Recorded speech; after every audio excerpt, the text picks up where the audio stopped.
हर संतान एक वरदान होती है, लेकिन कुछ औलादें वक्त के साथ अभिशाप बन जाती हैं। बुढ़ापा वो समय होता है जब माँ बाप को सहारा चाहिए होता है, पर अक्सर वही संतान जो उनकी गोद में पलती है, एक दिन उन्हें अकेला छोड़ देती है। ये कहानी है एक ऐसे पिता की जो अपनी ही छाया में परछाई ढूंढता रहा, एक बेटे की जिसने विरासत तो ली बट संस्कार छोड़ दिए, और एक अनजाने साधु की जो जानता था कौन सी औलाद आखिर में कर्ज भूल जाती है। धूप की हल्की लकीरें उस पुराने बरगद की छांव में पड़ रही थीं, जहां हरिप्रसाद और सत्यवती, एक बूढ़ा दंपति, अपने पुराने मिट्टी के घर के सामने बैठा था। हवा में अजीब सी चुप्पी थी, न कोई हंसी थी, न कोई आवाज, बस पत्तों की सरसराहट और कभी कभार दूर से आती गाय की घंटी की धीमी गूंज। सत्यवती ने धीरे से पूछा, तुमने छोटे वाले को फोन किया था? हरिप्रसाद ने सिर झुका लिया। हां, पर उसने कहा ऑफिस में मीटिंग है। पिछली बार भी यही कहा था ना? एक गहरी सांस और खामोशी के बाद सत्यवती ने आसमान की ओर देखा, जैसे कोई जवाब वहीं छिपा हो। 4 बेटे थे उनके, अश्विन, नरेश, दीपू और सबसे छोटा विकी। सभी अब अपने अपने शहरों में बड़े बड़े घरों में रहते थे, पर माँ बाप के इस छोटे से गांव के घर की दहलीज अब उन्हें बोझ लगने लगी थी। हरिप्रसाद कभी गांव के स्कूल के हेडमास्टर थे। सैकड़ों बच्चों की जिंदगी संवारने वाले वो हाथ अब कांपते थे। सत्यवती गांव की महिलाओं को सिलाई कढ़ाई सिखाया करती थीं, पर अब दोनों की दुनिया बस उस खाली आंगन तक सिमट गई थी जिसमें कभी बच्चों की किलकारियां गूंजती थीं। तभी दूर से आवाज आई, काऊ काऊ। एक काला कौआ बरगद की सबसे ऊंची शाख पर आ बैठा था। उसकी आंखें किसी साधु जैसी लगती थीं, गहरी, स्थिर और भीतर तक देख लेने वाली। सत्यवती उसे देखती रही और फिर अचानक बोली, याद है तुम्हारे बाबा कहते थे कि कौवे पूर्वजों के रूप में आते हैं?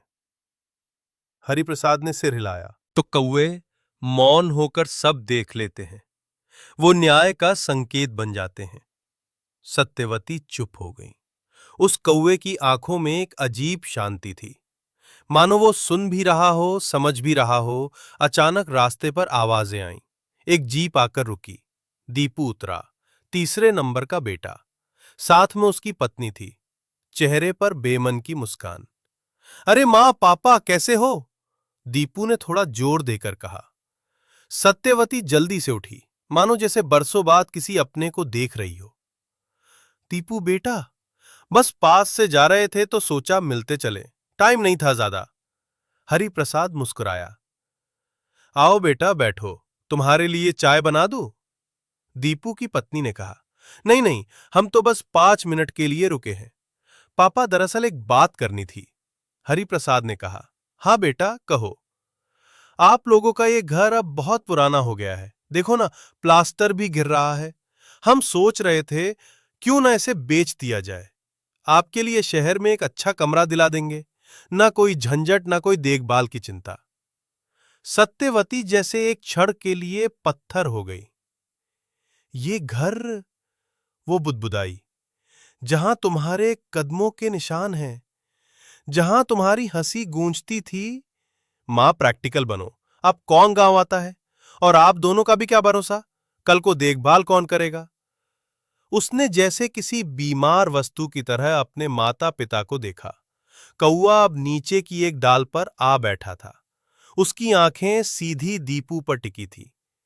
हरिप्रसाद ने धीमे से कहा, और तुम हमारी देखभाल नहीं करोगे? दीपू हंसा। पापा, हम सब अपनी अपनी जिंदगी में बहुत बिजी हैं, मैं अकेला क्या कर सकता हूं?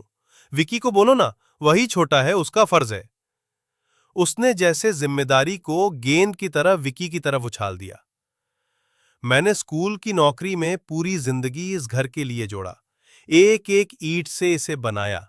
बिल्कुल, और अब ये ईंटें ही गिर रही हैं पापा। दीपू! सत्यवती की आवाज तेज हो गई।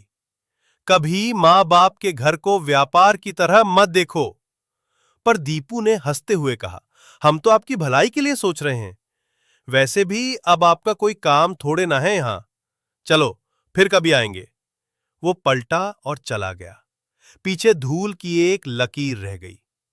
कौवा अब जमीन पर उतर आया था, बहुत नजदीक, और फिर उसने धीरे से आवाज में कहा, एक बेटा वो होता है जो अपनी सुविधा से मां बाप की देखभाल करता है, और एक बेटा वो होता है जो मां बाप की तकलीफ को देखकर अपनी सुविधा भूल जाता है। हरिप्रसाद और सत्यवती स्तब्ध रह गए। तुम भूले? सत्यवती ने पूछा। कौवा धीरे धीरे बोला, हां, मैं बोलता हूं, क्योंकि तुम्हारा दुख बहुत गहरा है। मैं सब कुछ देखता हूं और हर घर में आता हूं जहां मां बाप की आह पहुंचती है आकाश तक। तुम कौन हो? हरिप्रसाद ने कांपती आवाज में पूछा। मैं वो चेतना हूं जो देखती है किसने किससे मुंह मोड़ा है और किसने अपने रिश्ते को निभाया। वो उड़ गया, लेकिन उसकी बात दिल में धस गई। रात को जब वे दोनों खाट पर लेटे थे, सत्यवती ने पूछा, वो कौवा, क्या वो कोई संकेत था? हरिप्रसाद ने कहा, शायद, या शायद हमारी अंतरात्मा ही अब पक्षी बनकर बोल रही है। अगली सुबह एक और बेटा आया। कौन था वो? क्यों आया था? क्या वो मां बाप का बोझ उठाएगा या अपना हिस्सा मांगने आया है? और क्या कौवा फिर लौटेगा किसी और रहस्य के साथ? दूसरे दिन सुबह का सूरज उदासी में लिपटा था। हरिप्रसाद और सत्यवती की आंखें रात भर सो नहीं पाई थीं। दीपू की बातें उनके मन में बार बार गूंज रही थीं। सत्यवती ने धीमे स्वर में कहा, काश एक बार कोई ऐसा बेटा आता जो बस हमारे पास बैठकर पूछता, मां, कुछ चाहिए? हरिप्रसाद ने सिर झुका लिया। कुछ कहने को शब्द नहीं बचे थे। तभी दूर से फिर वही आवाज आई, काव, काव। लेकिन इस बार वो आवाज अकेली नहीं थी। गांव की सड़क पर एक चमचमाती एसयूवी आकर रुकी। उससे उतरे दो लोग, नरेश और उसकी पत्नी मीना। नरेश दूसरा बेटा था। बड़े शहर में बिल्डर था, जमीन खरीदने बेचने का धंधा। पापा, मां, कैसी तबीयत है? नरेश ने दूर से ही ऊंची आवाज लगाई। सत्यवती उठी। नरेश, तू आया? हाँ मां, दरअसल एक जरूरी बात करनी थी। हरिप्रसाद कुछ बोले बिना कुर्सी पर बैठ गए। नरेश ने जेब से एक नक्शा निकाला। देखिए, अब गांव की ये जमीनें बहुत कीमती हो गई। शहर का एक्सटेंशन इसी साइड बढ़ रहा है। मैं सोच रहा हूं आपकी जमीन को मैं एक अच्छे दाम में बेच दूं। 50 लाख से कम नहीं मिलेंगे। हरिप्रसाद चौंके। पर वो जमीन तो हमारे खेत है बेटा, जहां तुम्हारा जन्म हुआ था। पापा, भावुक मत होइए। आज की दुनिया में भावनाओं से घर नहीं चलता। देखिए ना, मैं आपके लिए 10 लाख सीधे अकाउंट में डाल दूंगा और बाकी मुझे रखने दीजिए। आपके बाकी 3 बेटों से मैं बाद में बात कर लूंगा। सत्यवती का चेहरा बुझ गया। मतलब तुम अपनी मां बाप की जमीन पर भी व्यापार करोगे? नरेश हंसा। अरे मां, आप लोगों को तो पैसों की जरूरत है ना। आराम से रहो, यही तो चाहता हूं। लेकिन उस जमीन पर तुम्हारे पापा ने अपने हाथों से पेड़ लगाए थे, जिस मिट्टी में तुम्हारे दादाजी का नाम था। ओ मां, अब वो जमाना गया। अब तो नाम प्लॉट नंबर से पहचाने जाते हैं।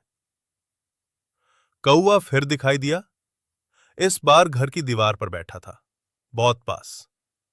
हरि प्रसाद ने पूछा, क्या तुम भी सुन रहे हो?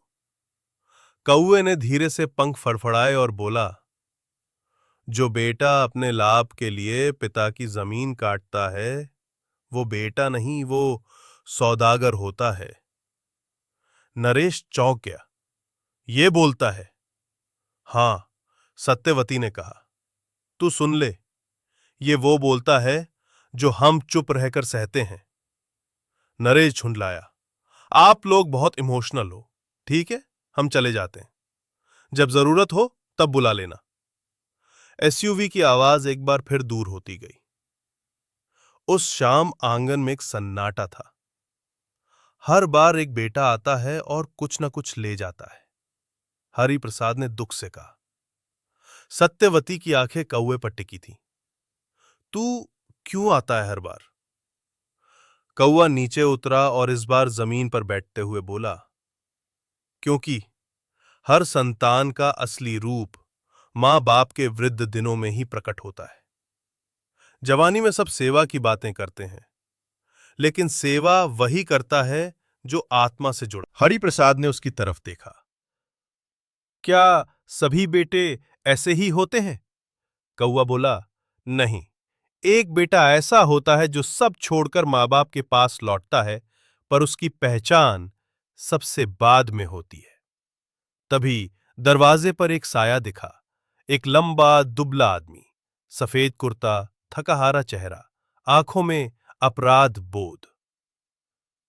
पापा, उसने धीमे से कहा। वो विक्की था, सबसे छोटा बेटा। शहर में संघर्षरत, कभी सही नौकरी नहीं मिली, लेकिन आत्मा साफ थी। मां, मुझे माफ कर दो, मैं लौट आया हूं। मैं यहीं रहना चाहता हूं, आप दोनों के साथ।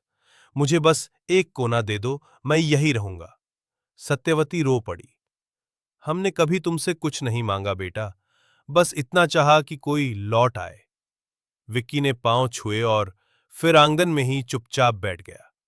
कौवा उड़ गया बिना कुछ बोले, लेकिन उसकी उड़ान अब हल्की थी, जैसे उसका बोझ कम हो गया हो।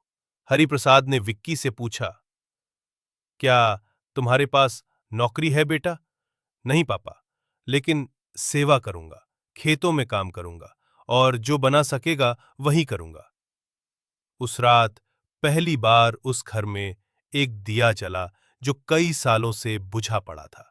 लेकिन क्या बाकी बेटों को ये मंजूर होगा? क्या वे विक्की को रोकेंगे? क्या कोई और रहस्य छिपा है जो अभी सामने आना बाकी है? और वो कौवा, क्या वो फिर आएगा?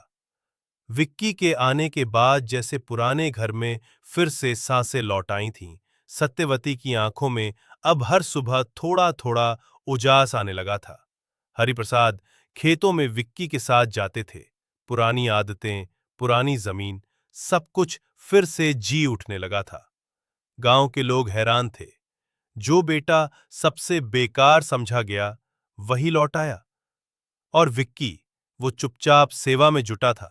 ना कोई शिकायत, ना कोई मांग, बस मां के लिए हर सुबह तुलसी के पत्ते और पापा के लिए हल्के गुनगुने तेल से मालिश। एक रात जब आंगन में सब सो रहे थे, तभी बरगद की छाया में फिर वही कौवा दिखाई दिया। लेकिन इस बार वो अकेला नहीं था। उसके साथ दो और कौवे आए थे, एक बूढ़ा, एक छोटा। उनकी चोंचें शांत थीं, पर उनकी आंखों में जैसे कोई शोक दबा हुआ। हरिप्रसाद उठे और देखा, तीनों कौवे अब दरवाजे के पास बैठे हैं। तुम फिर आए? कौवा धीरे से बोला, क्योंकि निर्णय का समय आ गया है। अब तुम्हारे बेटों की सच्चाई पूरी तरह प्रकट होगी और एक अंतिम परीक्षा होगी विकी की। कैसी परीक्षा? हरिप्रसाद ने कांपती आवाज में पूछा। जो औलाद सब कुछ खोकर भी माता पिता के आंसू पोंछे, वही सच्चा ऋण चुकाती है। लेकिन क्या विकी उस लालच से बच पाएगा जो अब आने वाला है? अगले दिन गांव में हलचल मच गई। अश्विन, सबसे बड़ा बेटा, अपने वकील और दो पुलिस वालों के साथ पहुंचा।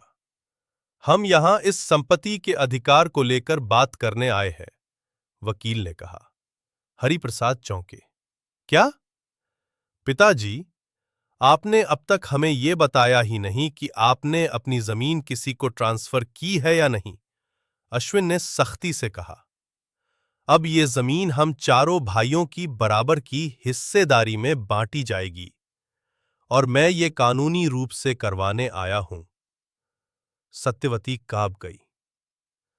हमने तो किसी को कुछ नहीं दिया और ना ही बेचने का सोचा। तो फिर विकी क्यों यहां रह रहा है? दीपू भी वहां पहुंच गया था। नरेश ने हंसते हुए कहा, क्योंकि उसे कुछ चाहिए नहीं। ये बात तुम लोग नहीं समझोगे। अश्विन ने विकी की ओर देखा। तू बोल, क्या चाहता है? विकी ने शांति से कहा, मैं सिर्फ मां बाप के साथ रहना चाहता हूं। बाकी जो चाहिए बांट लो, घर ले लो, खेत ले लो, मुझे कुछ नहीं चाहिए। हरिप्रसाद का हृदय कांप गया। बेटा, तू क्यों कुछ नहीं लेता? क्या तूने हमारी कोई सेवा नहीं की? विकी मुस्कुराया। पापा, आप ही तो सिखाते थे जो देता है वही बड़ा होता है। मैं बस बड़ा बनना चाहता हूं, संपत्ति से नहीं, सेवा से। कौवा अब फिर जमीन पर था। उसके पंख अब सोने जैसे चमकने लगे थे।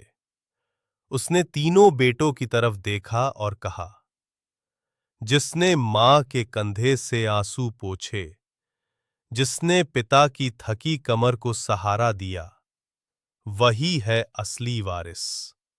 बाकी सब बस सौदागर हैं, जो रिश्तों को गिनती में तोलते हैं। तीनों बेटे चुप थे। पहली बार उन्हें शर्म आ रही थी। सत्यवती ने हाथ जोड़े। अब तुम लोग जाओ। ये घर अब विकी का है, नॉट क्योंकि वो मांगता है, बल्कि इसलिए क्योंकि वो देता है। अश्विन, दीपू, नरेश तीनों चुपचाप लौट गए, पर जाते जाते दीपू ने विकी के कंधे पर हाथ रखा। माफ कर दो भाई, शायद हम कभी समझ नहीं पाए। विकी ने सिर झुका लिया, कुछ कहा नहीं। रात को जब सब सो रहे थे, हरिप्रसाद बाहर आंगन में बैठे थे, कौवा फिर आया, पर अब उसकी आवाज मानवीय थी, गंभीर, करुणामयी। मैं वो चेतना हूं जो हर युग में आती है, कभी कौवे के रूप में, कभी गाय के, कभी कुत्ते के। जहां मां बाप की सेवा अपमानित होती है, वहां मैं सब देखता हूं, और जहां कोई बेटा सच्चे मन से उनका ऋण चुकाता है, वहां मैं उन्हें आशीर्वाद देकर लौटता हूं। हरिप्रसाद की आंखों से आंसू बह निकले। क्या तू कोई देवता है? नहीं, कौवा बोला, मैं बस तुम्हारी आत्मा की गूंज हूं। तुमने सारा जीवन दूसरों को पढ़ाया, अब समय है खुद को समझने का। कौवा उड़ गया और उसके पीछे एक सुनहरी रोशनी छूटी, जो सीधे तुलसी के पौधे पर जा गिरी। वो तुलसी जो सत्यवती ने विकी के लिए लगाई थी। एक सप्ताह बीत गया। गांव में अब चर्चा थी। हरिप्रसाद का सबसे छोटा बेटा ही असली बेटा निकला।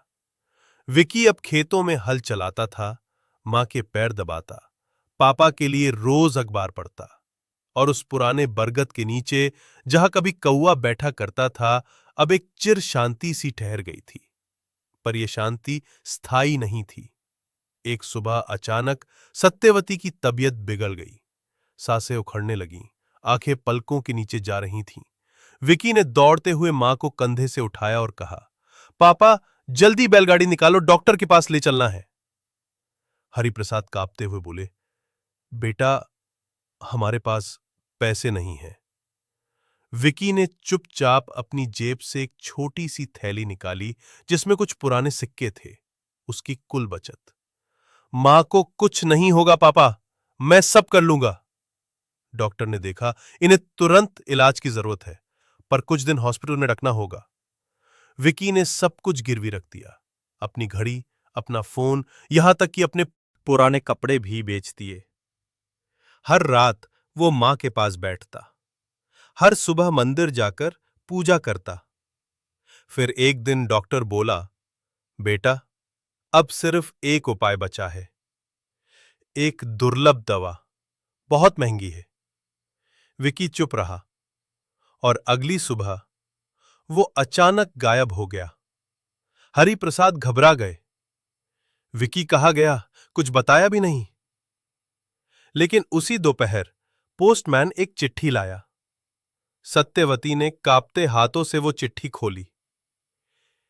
प्यारे माँ पापा, मैं जानता हूं आप मेरी खोज कर रहे होंगे, पर मैं बहुत दूर चला गया हूं। डॉक्टर ने जो दवा बताई थी, उसकी कीमत मैं खुद चुका रहा हूं। मैं एक दवा परीक्षण केंद्र में शामिल हुआ हूं, जहां शरीर पर प्रयोग किए जाते हैं। हर दिन दर्द होता है, पर मां की सांसें बचाने के लिए ये सब सह लूंगा। आप चिंता मत करना, एक दिन मैं लौटूंगा। शायद इंसान बनकर नहीं, शायद सिर्फ हवा बनकर, पर मैं रहूंगा आपके आसपास। सत्यवती चीख पड़ी, नहीं, मेरे बेटे ने खुद को बेच दिया, सिर्फ मेरी सांसों के लिए। हरिप्रसाद बैठ गए। आंसू थम नहीं रहे थे।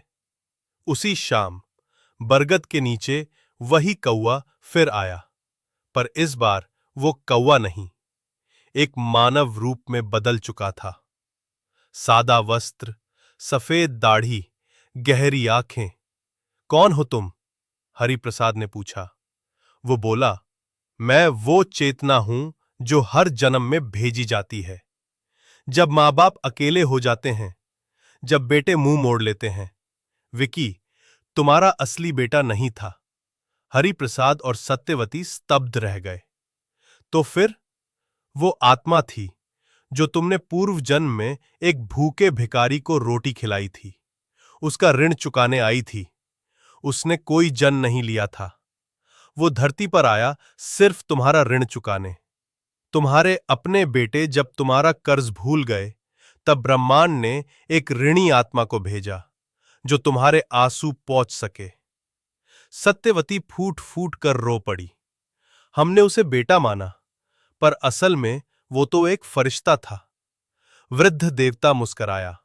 हां, वो एक कौवा नहीं था, वो कृपा था। हर युग में जब माँ बाप उपेक्षित होते हैं, तब कोई न कोई विकी बनकर आता है, चुपचाप, बिना नाम लिए, बिना स्वार्थ के, बस सेवा करने। हरिप्रसाद ने पूछा, अब वो कहां है? देवता ने कहा, जहां भी कोई मां अकेले रोती है, जहां कोई पिता थके हुए खाट पर सोता है, वहां उसकी आत्मा पहुंच जाती है। बरगद की शाखाएं धीरे धीरे हिलने लगी। एक श्वेत पक्षी उड़ता हुआ आकाश की ओर गया, शांत, उज्जवल और मुक्त। आज भी जब गांव में कोई बुजुर्ग आंगन में बैठा होता है, तो बरगद की छांव में अक्सर एक काला पक्षी बैठा दिखाई देता है, जो चुपचाप उन्हें निहारता है, क्योंकि कुछ औलादें जन्म से नहीं, माँ बाप के आंसू से बनती हैं।